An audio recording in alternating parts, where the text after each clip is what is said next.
Huge races as such at Sha Tin on Sunday, but a bumper 11-race programme with 7 on the turf and 4 on the all-weather. We've got 3 more to go for this season. A very warm welcome to Racing to Win.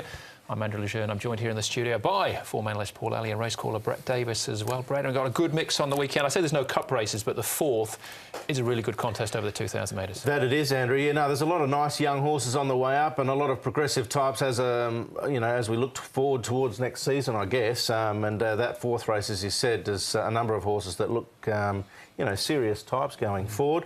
We've got our final Griffin race for the season as well, and it's a sizable field and obviously some nice youngsters going around there too. Absolutely, and just to spice things up a little bit more, Paul, there's a massive jackpot on the TT. Massive, 10.9 million for this jackpot, which they're expecting it to get up to about $19 million, so plenty of money there. There's also 2 others, the third double trio. There's $1.1 million as well, and the 6-up win bonus is $2.5 million, so we're expecting that to get up to 6. So 3 really good jackpots here, and a number of first starters to get your teeth into as well. Just a reminder too, with an 11-race card, those exotics are all back 1 race. Yep, our first race at 12:30 as well. All right, if you're watching on Wednesday night, you might have seen Ben So take a nasty tumble at Happy Valley.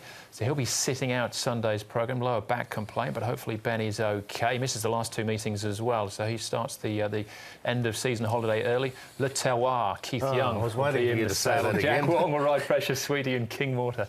Alwyn Ung in the saddle.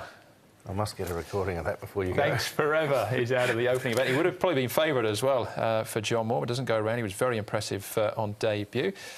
John Moore still represented, though, in the opening Griffin event is where we start for meeting number 86 of the season. We're on the sea course. 7 on the turf and those 4 all-weather races as well. So 1,200 metres for the Griffins. Bella Baby, who's behind Thanks Forever on debut. King Canaloa was behind Romantic Bonanza. Nordic Warrior makes his debut with the blinkers on. Pacific Master, Rockage, Rule the Roost, all behind. And Speed Vision, all behind Romantic Bonanza on debut. Le Terroir makes his debut. Thanks, John. Touchdown Striker and Witness Hunter also having his first start. Zach Purton in the saddle. I wouldn't mind a little showdown between you and John on that one, actually. That'd be quite entertaining, Paul, I would have thought. Yeah. Bella Baby, Speed Vision, who's got blinkers on, they could potentially share the lead. Witness Hunter, the one down the bottom, the 2-year-old by Star Witness, has got a lot of pace. He's expected to be handy under Zach Purton. Romantic Bonanza's been stalking the speed so far from what we've seen of him in his 2, or he can probably even lead if he wanted to.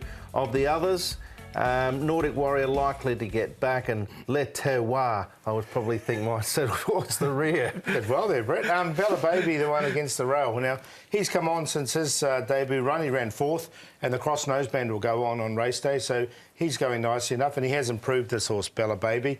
Here's Nordic Warrior, one of the first starters, working with a lower-class horse and Loaded.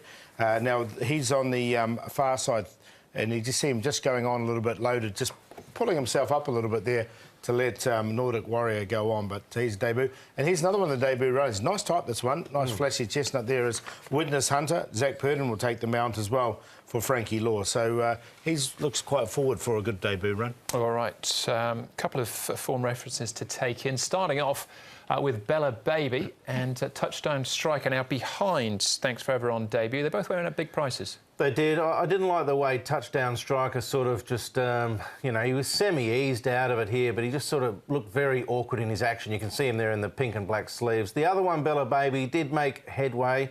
It was OK, the run, but it wasn't enough to suggest for me that it can be troubling the semaphore board with all these other options. Yeah, I threw him in for 4th because I thought the race does fall away a little bit, and he has come on a little bit since that run. Yeah, had another trial, finished 3rd. All right, OK. The other big form reference is around Romantic Bonanza. He beat most of this field last time out. His jockey is Tommy Barry.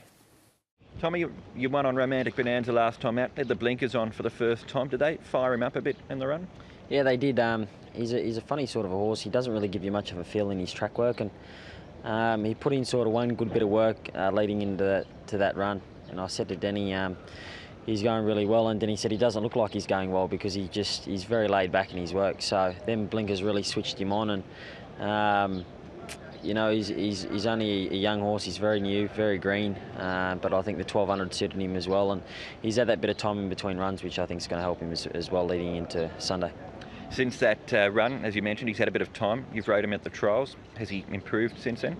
Yeah, he's just doing a few little things right now, you know, that he was doing wrong before. So he's maturing a little bit each time, and yeah, I think that run's really brought him on, and he's definitely going to be very competitive, especially from a good barrier again on the weekend. But I think it's a lot tougher task than he was up against last start. You didn't ride on Wednesday night due to a back issue. How is he back? Yeah, it's feeling a lot better. I've had a bit of physio. I've had 2 bits of physio. I'll have another one today after the trials, and we should be right to go. £7 worse off with the rest of them that he beats, but it'd be pretty hard to beat once more, I thought. Yeah, I would have thought so, Paul. Yeah, I really like him. I'm going to make him the best, actually, because I think when he stepped up to the 1200, he looked a different horse. He's by Savabeel, so the further they go, the better for him. He's had 2 runs now, and he beat all his last time. I know he's got this little bit of extra weight, but he's a nice, big, strong horse. I think he can win again. He is 2. He's nearly 3 and looks fairly mature, doesn't he, physically? Yeah. So I'm with Paul, and I think it'd be hard to beat. All right, we'll have a look at Witness Hunter in action. He's had 2 trials here and a couple in Australia before he arrived. Frankie Law and Zach Purton. Yeah, he's got a bit of pace, as I mentioned, and interesting to see where he posies up in the initial stages. Shadow Roll will go on. He's drawn barrier 3. Zach getting down to the 120 here, and we know that you know, he's fighting out the championship with Joe, so I don't think he'll be far away at the end. Yeah, I've got him in the numbers. He looks a really nice newcomer into this one. So of the newcomers, I've got him sort of rated the high. Frankie's got a lot of nice new horses entering through his stable. We know the fantastic season he's already had. Absolutely. That mare's had 5 foals previously, and they've all won as well. He's 8.30 here, Witness Hunter, but Paul, Speed Vision's actually favourite, just. Yeah, I've got him in the numbers as second. I really like Romantic Bonanza. I think he can go on and win again. Speed Vision, blinkers on. He's definitely improved the horse. Witness Hunter, the best of the newcomers. And then I threw Bella Baby, and just with that experience and that extra trial up to 1200, I think will suit him. So 8, 7, 12 and 1, but I like the 8. Same here. We know the young horses are prone to making errors and sometimes doing things that you don't expect, but I do think Romantic Bonanza looks fairly foolproof so far. I think he'll take all the beating despite being a 2-year-old that has to carry the weight now after winning. So him on top. I like the way Rule the Roost finished in 3rd position behind Romantic Bonanza. Speed Vision I've had time for, but I am losing patience. The blinkers may do the trick. Witness Hunter, probably the most interesting runner in the race for me. He's a winning chance. I've only got him in 4th, but wouldn't be surprised if he did head them home. So 8, 6, 7, 12. Same first 3 as you, Brett. One difference, Nordic Warrior, the ISG, blinkers on for the first time, full brother to Slade Power as a Group 1 winner in Europe. So he's quite an interesting runner as well.